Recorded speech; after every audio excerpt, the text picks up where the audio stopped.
Welcome to the Disability Partnership Podcast. In this edition, Nicki meets Tyler Casey, and they chat about her disability and how she has overcome bullying at school and discrimination in the workplace. It's a great story of resilience and determination. Over to you, Nicki and Tyler.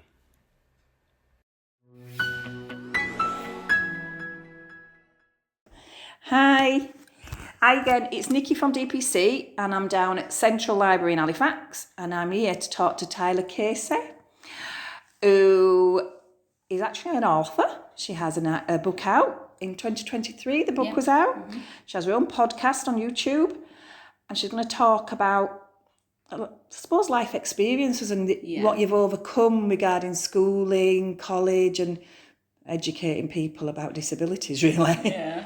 So, hello. Thank you very much for having me as well, for taking time out to do a podcast. It's nice to be on the other side, really. I'm not doing the podcast, but yeah, it's nice. No, good. I'm glad you reached out. Yeah. We need people to communicate with us and I just think knowledge, like you've just said a few minutes ago, every day is a school day. Absolutely, it is, yeah. For me, I believe knowledge is power. Yeah. And I just think, again, referring back to what we were talking about earlier, I feel like there's a lot of misconceptions surrounding disabilities, and actually because of the misperceptions of disabilities, I think that gives people with disabilities that more ammunition and that more drive to think, actually, I want to do these things. I'm going to show you. Absolutely, yeah. For me, I believe there's no such thing as can't, and I always tell my 9-year-old this all the time. The only time when you can say you can't do something is if you can't bother to do it. Mm-hmm. Because for me, I think no matter how difficult something is we all have difficulties, whether you've got disability or not. Exactly. And so no matter how difficult something is, you can overcome it. Mm-hmm. It's just like finding another way to navigate around that, to be able to achieve what you want. Definitely. Because we can all achieve the things that we want in life. It's just finding a way that suits us how to do that. Sometimes you can be thinking, I'm a little bit scared of that, Exactly. But once you've done it, that's great, that I can do it. Exactly, yeah. One of my uncles, a great uncle of mine actually, my grandma's brother, told me that if something's easy to have, it's not worth having. And that's a mantra that I live by, because even when I've done my studies, training to be an accountant, I did struggle more than what anybody else on my level did at the time.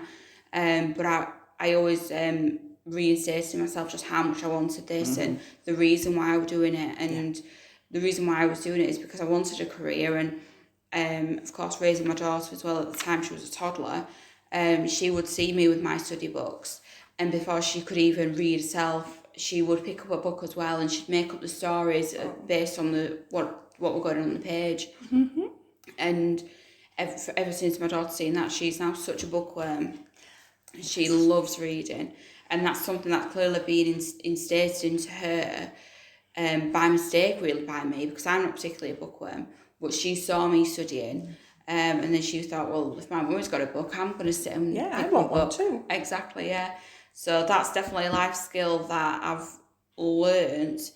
It was a positive life skill, really. It was something that completely happened accidentally, but I'm glad that it did. Yeah. And it's something that with my daughter, my youngest daughter, I will be reinstating to her as well. It's the best thing you can. I mean, I'll hold my hand up. I'm not the biggest. My best friend Jan will say, you need to read more. Her daughter Daisy reads so much. Yeah. But I did get your book. Yes, I know it's not a very big book, but I made sure I read it before I came. And I'm glad I did, because it threw me, because like I just said, I expected to come and meet a lady much older. Yeah. Because I can't believe you're so young and still encountered the problems you did. Yeah, it's very disappointing. I mean, more to the point of why it's so small, I too am not naturally a bookworm. And I do find it difficult to pick up a book and to even study to do even the things that I need Everything to do. was there though.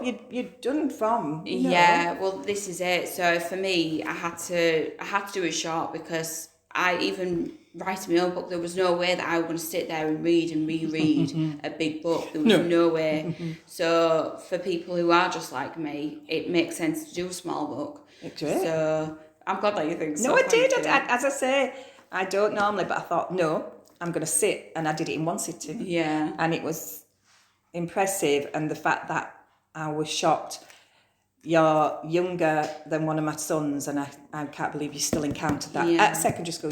So primary school, you said you had quite a nice experience. Yeah, primary school were amazing, and I don't know if that was because it was primary school. I often hear a lot about positive experiences from primary school. I mean, maybe that was because primary school is more positive. I don't really know, but I always put it down to my experience with my primary schools, because it was a small little country school in a tiny village where everybody knew each other. So we kind of wanted to support each other, and the head teacher had a really good rapport with all of the parents. So I don't know, I always put it down to that at the time. Whether or not that was the case, I'm unsure. But it was disappointing though, my high school experience, because like you said, it was we're in, when I started school, it was 2007. So I'd have expected times to have progressed a lot more than then. Yeah, because you're already diagnosed. They already knew you was transferring from small primary school to a larger secondary school in the same area where you live now. Yeah. So they should have known. I know it is. I do think the primary school for my children was the best going. Yeah. And they supported my middle son Harris brilliantly. But I do think there's such a scary thing about high school. Yeah. They need to give you more support. Absolutely. But you're sort of like left to your own devices a lot of the time, unless you get that special teacher. Because I remember Mrs. Sutton. Well, she was my primary school teacher, and I thought she obviously picked up. Absolutely. But you needed that special teacher at secondary school. Absolutely, yeah. I think you're so right. Everybody needs that one person. I kind of want to use the word mentor or somebody that takes them under the wing. I remember from my schooling, you know that person. Exactly, yeah.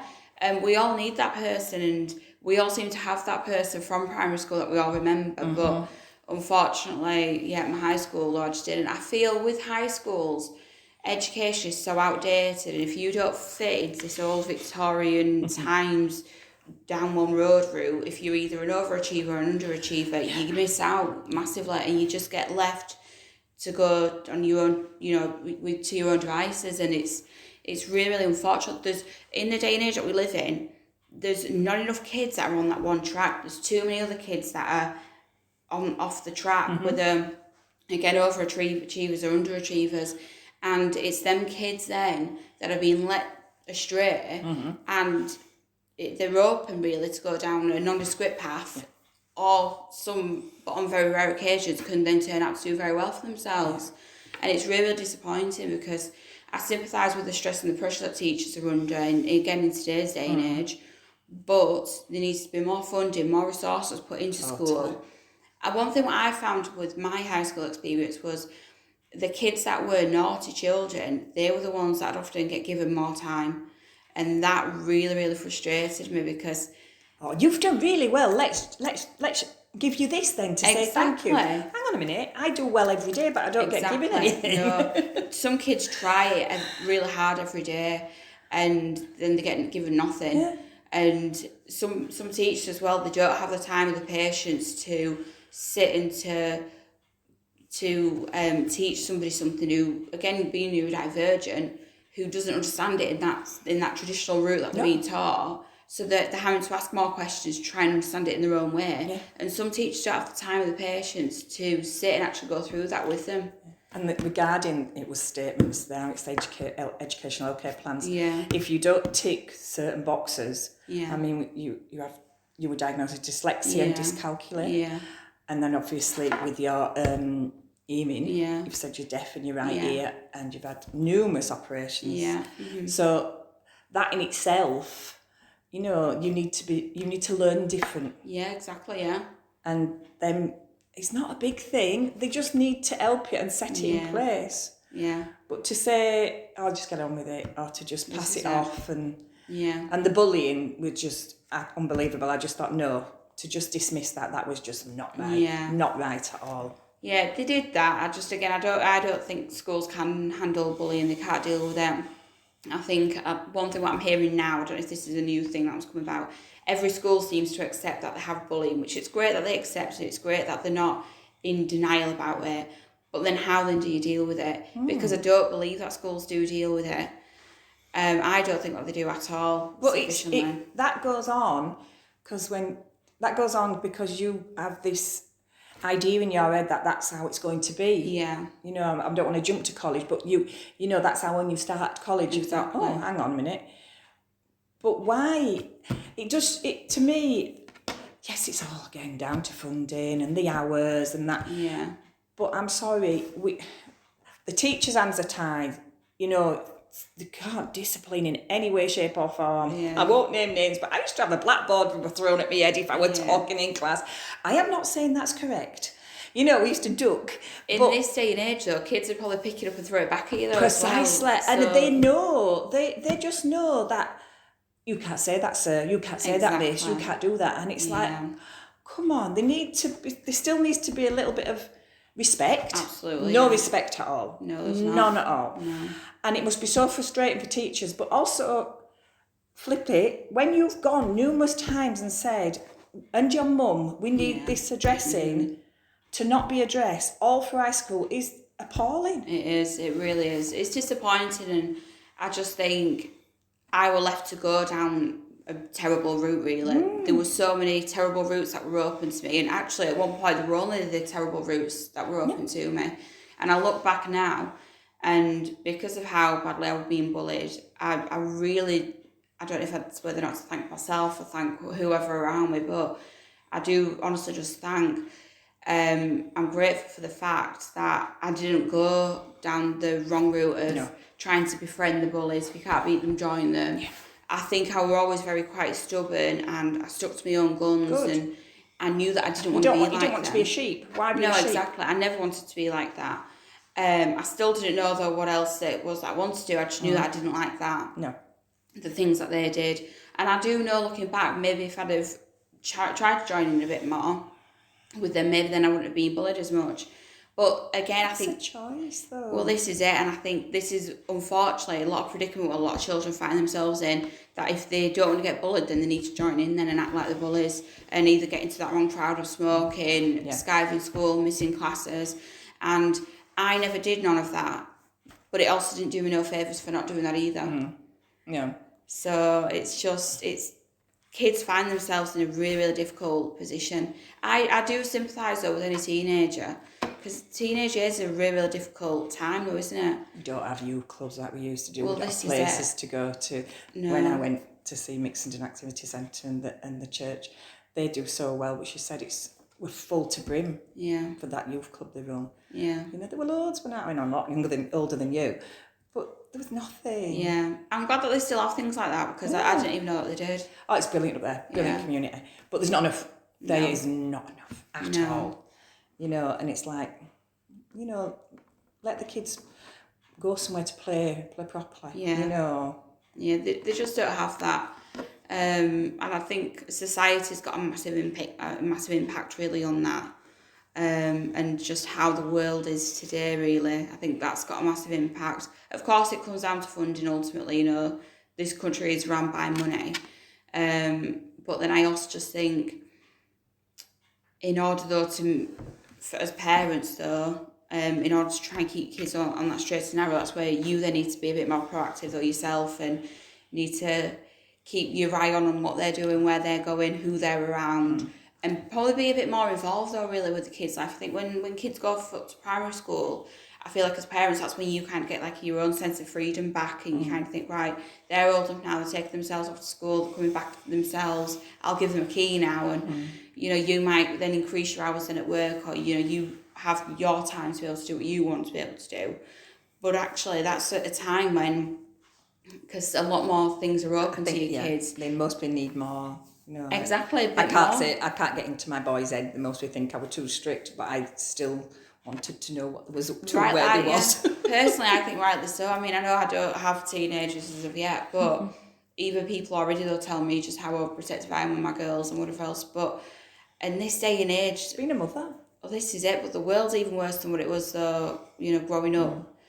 It's, you know, it's dangerous nowadays, so isn't it? Online, you've got to be careful. Exactly. So then you qualified and you went to college. Was that? Well, I didn't qualify though before I went to college. I left school and I left with nothing. Okay. The day that I left school, I've never gone back there. Okay. I never even went back to go pick up my GCSE results. No. And I went to college. Was that local as well? No, that was in over in Huddersfield in Kirklees. I wanted to get away from Calderdale and my bad experience of high school, and I knew that if I went to our local college, the majority of people from high school would be there. Totally makes sense, yes. And I just wanted to get away, which is were a massive step for me, and for people who have been bullied too, or for people who feel the need to get away, I would always encourage that. Yeah. I mean, given the fact that I grew up and I was born and raised in this tiny village, my mum never let me go into Halifax town or anything. So for me to go from being in this small little bubble that I was born and raised in, and then I went to a college in the next town, it was an absolute massive step for me. I'd never even been on my own into my own town before. So I was about to now go to Huddersfield. Exactly, to a whole other town that I'd never been to as well. I didn't know anybody. I was going completely on my own. So I encourage anybody to do that, because for me, I definitely think that was the best thing that I ever did. Good. And even from there, I've made lifelong friends. I think making that challenging step and that scary step was the best thing that I ever did. Good. It really, really is. I don't know what my life or future would have been like if I went to Calderdale College. I can't imagine it had changed very much from high school. No. I think that same feeling and that torment would have just followed me. But I think I kind of got a new lease of life really when I went to Kirklees College. I really, really enjoyed it there. And you found yourself. Oh, without a doubt, yeah. Brilliant.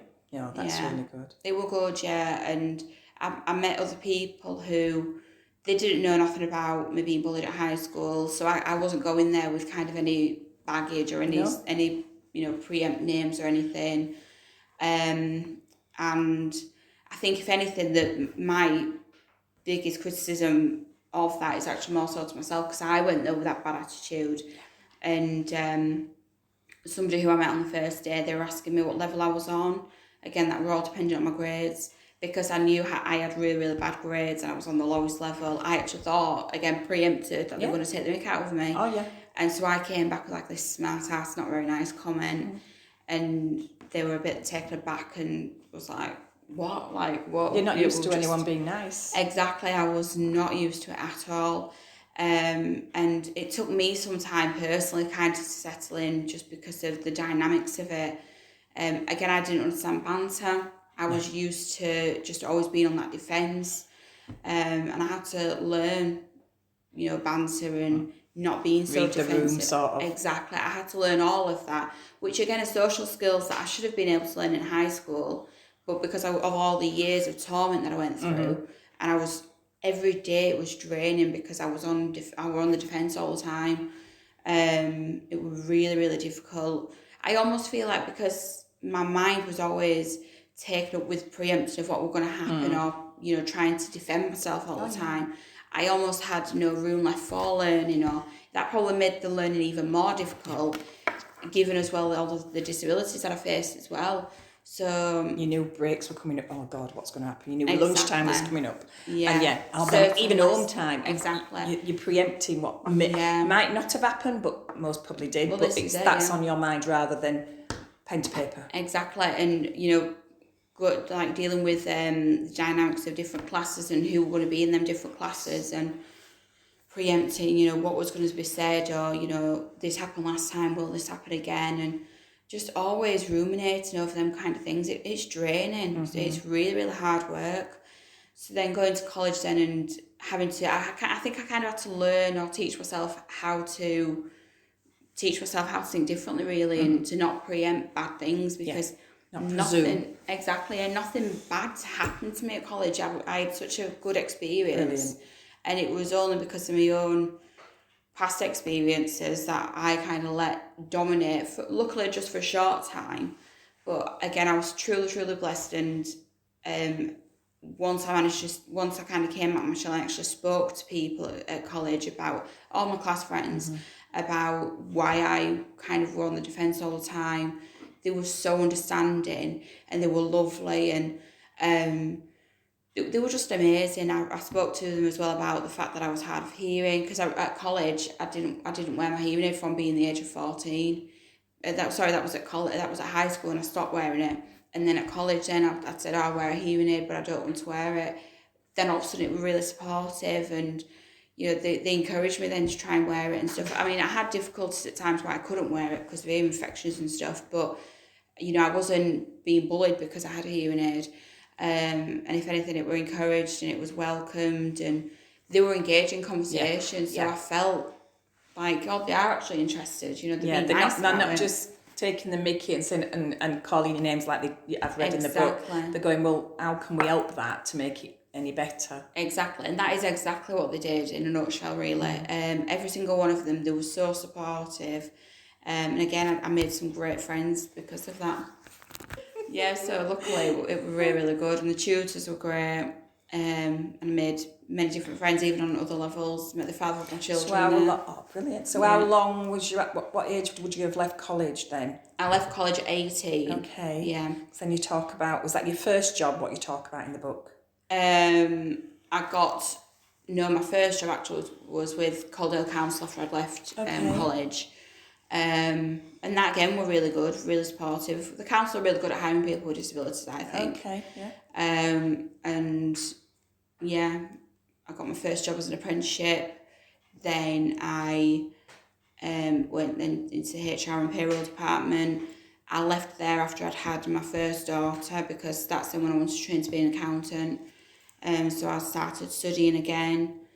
And that's again when I found or realised just how difficult I found studying in comparison to my peers. I was failing. Every exam that I took, I failed first time, but then I passed then second. Yeah, to persevere. Yeah, and it wasn't like I'd only just scraped the pass. I was passing with a merit or a distinction every time I passed. But one thing what I learned though with myself was, on average, when it takes somebody 6 to 8 weeks to study and then to pass an exam, it actually took me 12 weeks. Yeah. So that's when I then learned. I did my level 2, my first level like that. But then when I went on to then do other levels, that's when I did distant learning, so that I could learn then at my own pace. Yes. Because it were obviously just becoming a waste of money, me paying to sit an exam after 6 weeks, knowing full well that I wasn't going to pass. You're not ready for it. Yes. Exactly. And then having to pay to resit it and then passing. So, but again, this again comes down to our education system, because it's expected that children should pass within 6 to 8 weeks. Well, not every child does. And I feel like when it comes down to anybody's funding, really, whether it's government funding or if it's our personal funding, we shouldn't be expected to waste money when we know we're not ready ourselves. No. But we have to do that because we have to go with the times, don't we? We have to go with the majority. So that's disappointing. I think that's definitely something that needs to be looked into and revised. But hopefully in time it will. But we'll see. Fingers crossed. Yeah. And then when I was then studying my level 2, that's when I got my first job then in my accounting career. So that was my first job starting. Yeah. In Halifax, local? Yeah, that was in Halifax, yeah. It was a disappointing experience, I'd probably say by that. I'm grateful for the experience that I've got because it gave me the experience. But again, I think I was met with a lot of people who, they didn't understand me. They didn't understand disabilities. Again, some of these people were so super smart. But on the contrary too, they are super smart. They were a lot quicker than what I were, and they could... No common sense though. Well, no, this is it. They have no common sense. Sorry, but a lot of intelligent people don't have common sense, No. I think, in the nicest way, sorry. Yeah, well, that, you've hit the nail on the head. That's very, very true. But things though, what I also noticed too, they were so numbers mad. I think if any of them believed that disabilities existed, because they didn't, but I think if they ever did believe it, and if they went and got themselves tested for something, I don't doubt for a single second they'd be showing up on a few multiple... They'd be on the scale. Yeah, on some spectrum somewhere, they would have been. They were so... and I'm very envious. They were so on it with numbers. You could ask them one fire question, they'd fire it back. And they were that quick like that. I'm not that quick with anything. I have to sit and think about something and revise the question before I even give an answer, you know. But you do get there and you do well, answer. Exactly, yeah. I get there just in the end, you know. But again, they didn't like that because I wasn't as quick as them. They didn't like it. But we all work so differently. And I also had skills that they didn't have. Whether or not they wanted to admit that or to acknowledge that or not. But I do know that was true too. Because there were tasks so that they'd pass to me that only I did. And I had a lot of sole roles, a lot of sole a lot of tasks that were only solely mine and other people didn't do. So I obviously had a certain skill set that they liked and that they wanted, because that's why they gave me these roles, these tasks to do. But yeah, it was really disappointing because, it was an old-fashioned mentality, something that I thought I'd left behind at high school, of people thinking that you can't do something and can't be something. Because of the confidence that I'd gained at college, I went into an interview and I told them, laid all the cards out. I said, I have this, and this, which I'm not obliged to do. No. But I did do, because I was honest. And I wanted them to, again, know who I was. That's all I wanted, was just understanding. I'm somebody who, I like to get to know my colleagues, and I want my colleagues to get to know me. But I think there needs to be more mutual respect shown towards people who, if somebody said that they've got a disability, you accept it. They're still a human being. Ask them, do you need any different requirements? How can we help you in the workplace, etc., etc. Just ask them things like that.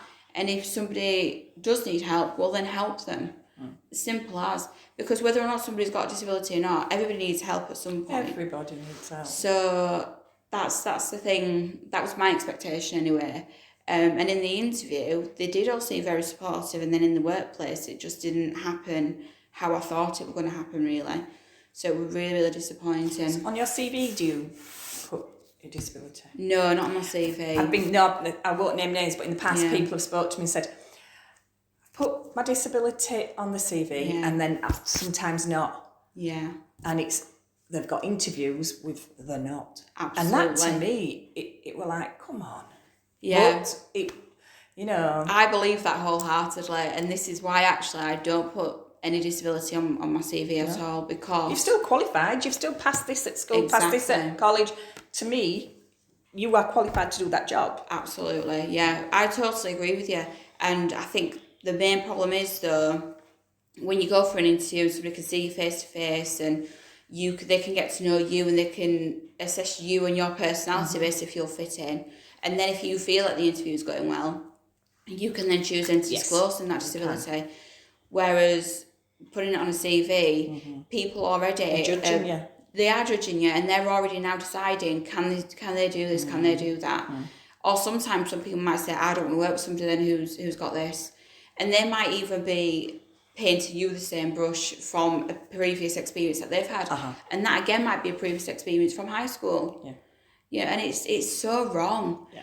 But again, you can... They'll have a million and one reasons why they've not decided to give somebody a job. You can't prove that they've not given you a job because of a disability. Yeah. 9 times out of 10 that will be the case, but there's no proving that. No. There has been times where I've gone for interviews before and I've disclosed that I've had disabilities, and I've then asked them if they've worked with people with disabilities and what kind of disabilities have they worked with, to then try and assess though whether or not that company is the right company for me. And then after I've asked them questions, then I've not been given a job. And I'm saying after I've asked them questions, I may not have never got the job all along, but I really do wholeheartedly. Gut instincts are very good. Exactly. Thing. I believe it is because of the questions that I've asked. Because I think sometimes, and I believe that though, because I think the answer that they gave me, they felt uncomfortable with me asking that question. Yeah. And that's when I also knew, I thought, that's not the company for me. Because I want to be around somebody who I want to work with somebody as well, that if I say I'm struggling with this, can you please help me, or can I just have a bit more time with that? I want to work with somebody who's comfortable to say to me, yeah, you've got till the end of tomorrow, yeah, you've got till this, whatever, give me a deadline, that's fine. We all have deadlines we have to work to, but I want somebody who understands and is supportive. Yeah, there's just, it's in the pipeline, but I just think there should be more educating disability training in the workplace. Absolutely. And things, and it's something we do talk about a lot at DPC. So what's the future holding for you now? I mean, 2 children? Yeah, I have two children now, 2 little girls. Well, I am still studying because I'm only part qualified. Okay. So I'm still studying. I really need to pull my finger out actually because I've only got 3 exams left. So I really just need to get that over and done with. But of course with a newborn though, it's hard to find the time though, isn't it? She's only 2 weeks. I know it's difficult. But yeah, I really do want to once I've qualified, I want to have a MAT status, which is just, it's like an additional membership that you can buy with AAT. So I'd like to have that. Okay. That's my end goal. I don't think, my current goal anyway, I don't have any aspirations to become chartered. Okay. I think once I've passed my AAT, I'm going to be quite comfortable and happy with that. Mm-hmm. Whether or not though I might change my mind in a few years, I may do. You're young. Yeah. To be honest though, even if I was 40, 50 or whatever, if I wanted to, I still would. Totally. Nothing would stop me because... To be an accountant, somebody telling you that you're dyslexic, dyscalculate. Yeah. So figures, words, and then to achieve that, I mean, it's proven that you've just ticked the box and said, I can do it. Absolutely, yeah. Oh, absolutely. I can do this, and no one's going to tell me I can't. Absolutely, yeah. This is the thing, and I go back to the fact of I believe that nothing's impossible. No. And again, I believe that if somebody says they can't do something, it just means that they can't be bothered, because no matter how hard something is, there's a way around everything for everyone. Yeah. So we don't all learn in the same way. Again, whether you've got a disability or not everybody learns in the same way. Some people have a photographic memory, some people revise by repeatedly writing things. We all have our own different methods that we've just learned throughout life that works best for us. Yes. And so we do what we need to do to get by, though, don't we? Yes, definitely. So, and that's the same though with anybody with a disability. Two people with dyslexia don't have the same type of dyslexia. They don't. Everyone's still got their own difficulties, and we all overcome that again in many different ways. But yeah, right now I just want to achieve my MAT status, focus on being a mom, because I love being a mom. And again, I love my job. I really, really love my job. I love working with spreadsheets. I know that sounds really sad, but I just do. Even in my own personal life, I just work with spreadsheets all the time. Do all my bills and stuff on spreadsheets. I love it. And so yeah, just that's the only thing that I really want to do at the minute. But yeah. No, thank you, darling. Thank you for meeting me. Thank you. And good luck in the future. Brilliant. And you've got a YouTube channel, and I do. Yeah. We will put the link on. Brilliant. And hopefully we'll catch up in a few years' time and see how you've gone. Brilliant. Oh, thanks so much. Take care.